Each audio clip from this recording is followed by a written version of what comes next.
Okay, State Farm. This is Mike Ashwood Panda. I am here at the Greer residence. Today is October 9th, 2024, and we are looking to perform an attempt at repair on this well over 20-year-old 3-tab shingle on a double layer construction roof where I'm not too sure how that's going to go, but we're going to document the entire process. But before I did so, I just kind of wanted to give you a quick overlay of everything that it is what we're looking at, and also show for some parts that, you know, could be relatively hard to walk right over and very easy to miss as per our initial inspection when we were walking. As you can tell, here we have a wind damage shingle. This is labeled as B15, which is on the back. And if you were just like, you know, walking the roof and walking right by, that would be very, very hard to jump out at you and notice unless you actually got right on top of it and identified, hey, this is Mother Nature storm related damage. Same thing with this one. This one's just a little bit more pronounced. We can kind of tell. And then here we have 17, 18, 19, and 20 just here on the back slope.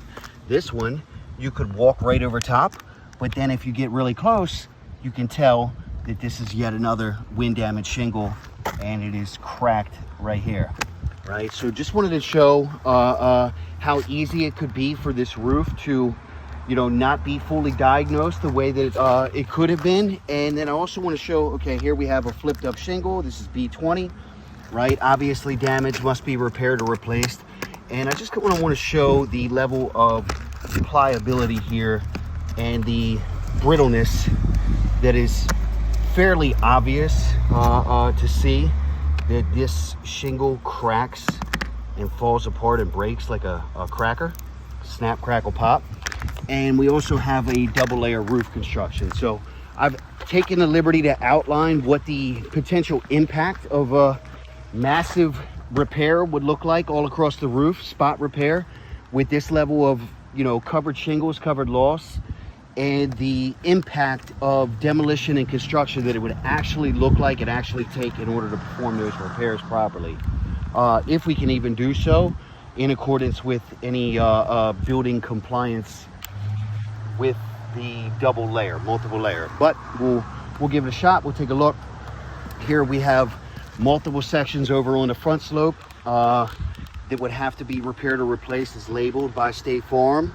And over here by the chimney, which of course, in order to address properly, we're going to have to be getting into step and apron flashing to lay the shingles properly, tearing up and removal. And then, you know, here's a prime example right here.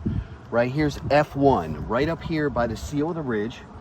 And I don't know if you're familiar with the level of construction that we have to go through, even though we'll demonstrate it, that in order to repair this shingle, we have to remove the nails from both rows above and below, and then keep in mind they're staggered like bricks. So one row seam above it might go to the left, the other portion goes to the right, and we're starting to create impact in various directions that just kind of cascades across the roof, domino effect.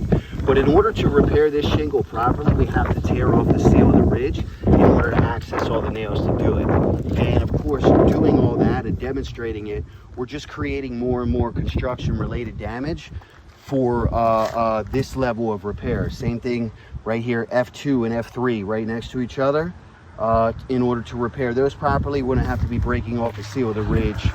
And so I just kind of wanted to get a real glimpse, because I know sometimes when we're just looking at a computer screen, or we don't necessarily have all the same knowledge and industry expertise, that just, you know, showing for a proper diagnosis like this, an overview, can actually help a lot when you know, looked at from above, right? So this level of impact that we would have to do to repair these amount of shingles all over the roof, and, you know, assuming that this is even a repairable roof in the first place, like, we are literally tearing up entire sections in order to do it, including F11 right down here, which could have easily walked over, right? F11 right here by the valley. This is an under-over valley, so in order to repair that properly, we actually have to like tear sections of it up to do it. F39 right here, Next to the valley, F10 is going to extend into the valley. F12 and F13 are going to extend into the valley. And then here's F14 on the other side of the valley, which is also right next to the seal of yet another ridge in order to impact. So just to repair these 1, 2, 3, 4, 5, 6, and then one right behind me, let's just say 7 shingles in this, 10 by 10 inch, or excuse me, 10 by 10 foot square here, that would practically have to rip up this entire section of the roof in order to do it. Then we have F15 and 16 right next to the seal of the ridge on the gable, F17 below it, F21 right next to the seal of the ridge on the gable, F37 right on the other side of that portion of the seal of the ridge, F20 right behind it, below it, F18, F19. There could be a couple more. It's just kind of irrelevant to keep, making all these marks and demonstrating here when we can pretty much see that this is a significant level of impact that has occurred to the home, where this level of demolition and construction is almost unfeasible within our industry to do so. F23 right next to the seal of the ridge and the valley, right? And you could walk almost right over that one. F24 near the valley and near F23, all within a 3-foot span. Here we go down here, F36. Could have almost walked right over that. F30 right here next to the valley. F29, F31, F32, F33. So all of this right here, we're making a pretty massive impact on this slope just to perform this repair the right way. And then of course you get up towards the top, we have 24, 25, 26, 27, 28, 27, we're gonna have to tear over this ridge vent in order to access it and do so properly, to remove those nails and perform that repair. F34 and 35, right next to the seal of the ridge, right next to this random piece, I didn't even put a number next to it. All of this stuff up here is going to have to be absolutely demoed and torn off in order to perform so properly. And then of course we have B1 right on the other side of all this, B2, B3, B4, B5, B6, B7, B8, B9, 10, 11, and 12 down there by the chimney. 13, 14 is what I'm gonna repair. 15, 16,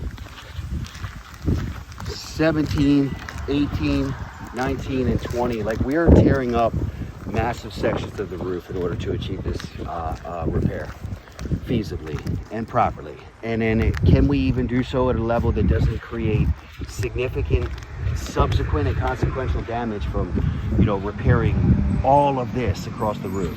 And so just hoping that we can get a good overview here and get a proper diagnosis, maybe get a better understanding of what it is that we're looking at, so that two professionals within their respective industries can work together to find the best solution for the insured here. I don't believe that this amount of repair would be successful or feasible on a roof this size, especially double layer in the aging condition it's already in. But hey, we'll give it a shot. I'll document every step of the way with the proper tools and methods, like I've done hundreds of times in the past, specifically for State Farm as well. And then we will reconvene with photo files, video, and a full report of what we, as the chosen contractor, qualified chosen contractor, that believe could be the best construction related solution here. Thank you so much.